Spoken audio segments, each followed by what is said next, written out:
Morning glory, America. Bonjour, hi, Canada. I am Hugh Hewitt from the ReliefFactor.com studio inside of the Beltway with good news, with good news, with good news. I know you watch cable news. A few of you do. 3% of the Americans do. And you may think the world's going to hell in a handbasket. It's not. Jay Powell, the chairman of the Federal Reserve, spoke yesterday, and his words were balm. Now, markets reacted in various ways, but I want to tell you what you should think about it, not how you ought to invest on it. Investments, look, there's no explaining why Amazon is the secretariat of stocks, other than the disintermediation, as I explained yesterday, of old retail and the mass migration of money to Amazon and Target and Costco. There's no other reason than macroeconomic changes in the economy that will take us decades to understand in retrospect, but which are occurring in real time. I thought last night of the tragic but very vivid memories of the refugee crisis of a few years ago, when millions and millions of people had to flee the genocide in Syria, the civil war in Libya, and other unrest throughout the Arab and sub-Saharan world. And they basically walked to Europe.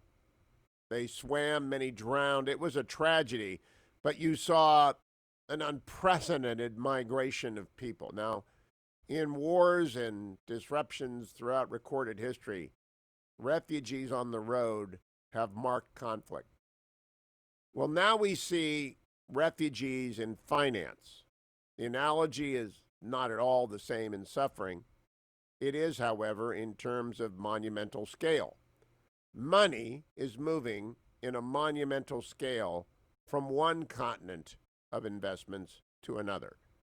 It is all moving into the FANG stocks: Facebook, Amazon, Apple, Netflix, and Google. I only own one stock, Amazon. I always declare that. But high tech generally and other manufacturers of the future are the beneficiaries of a worldwide migration of money away from the old ways that people did things to the new ways. Now, that was underway, and it was large, but it was not a worldwide stampede of money. And that worldwide stampede of money is going to continue. Now, the good news is it's going to mean an economic recovery from the virus much quicker and much healthier than I had ever imagined, because people are eager to work. They achieve dignity through work. They achieve security for their families through work. People want to work. And when you see companies like Amazon hiring 175,000 people, you know that every new economy, the transformed economy, the migratory destination economy, is doing the same thing. And you begin to realize we accelerated a productivity increase through painful cuts. I don't know if you ever read the book Good to Great. It's a hard book to read for CEOs. In Good to Great, there is some very important advice for CEOs who have good companies and want to become great companies. And it's hire your B team players. Fire your B team, excuse me. Fire your beloved B team. You might love them. You might think they're the greatest people in the world. Fire them. And the reason is they're holding you back. You might love them, you might have affections and ties that bind, but you've got to fire them.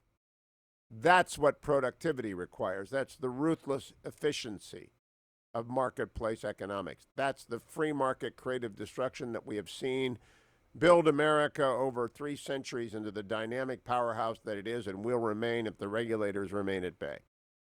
And so what is happening, and in a compressed space of time, is hard, painful choices were made because they had to be made because there was no money.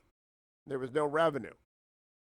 So companies cut ruthlessly everyone they could, everyone they had to. And they won't be bringing back everyone.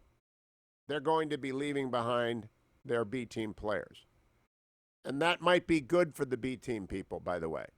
They might be better suited and make more money in a new place in the economy, but they did not want to go there. This ruthless efficiency is introduced by the virus the human cost of which is inestimable, but the economic consequence of which is productivity. Now, I'm looking at the Wall Street Journal lead opinion story.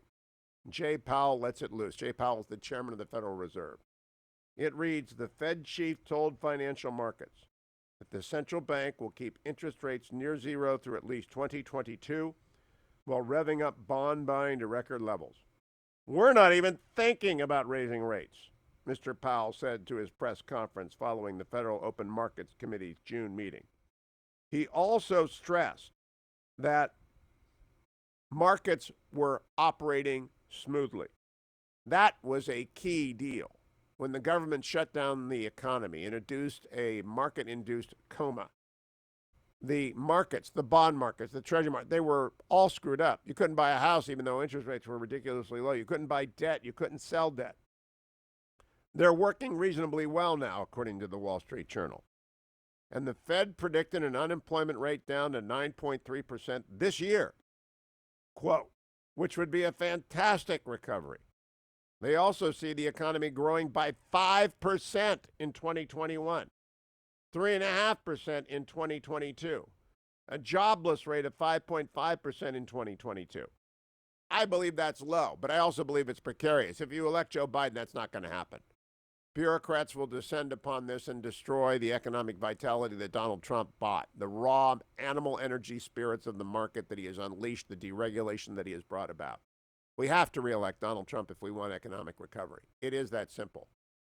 But I am such a bull this morning. Disneyland is reopening on July 15th. Disneyland. Is that not terrific?